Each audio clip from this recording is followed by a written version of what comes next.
I recently bought some wood for a project that I'm working on, or will be working on, and it looks fairly unremarkable, doesn't it?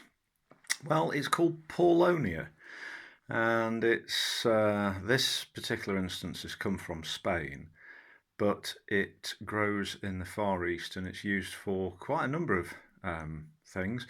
It's very light. It's like balsa wood, but not quite. Um, but the weirdest thing, let me turn it over.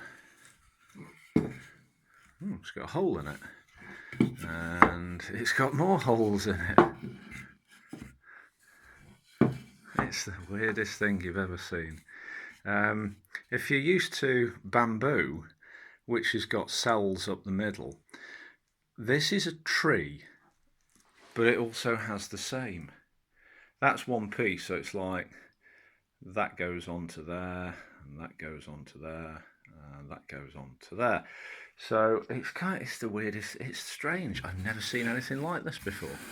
When I was talking with the guy who sold it to me, he said, "You realise there'll be a hole up the middle." I said, "Okay," and I didn't really realise what he was talking about. But how about that? That's the weirdest thing.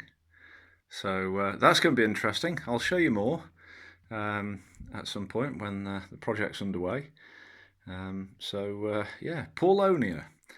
It's used for, I think they use it for surfboards and other things. But I'm not sure which bit it is now. One of these I sanded up briefly. There we go. Just put a little bit of sandpaper across it and sands up quite nicely, so it should finish well. But never worked with anything like that. Anybody's got any ideas or used it before, let me know. Thank you.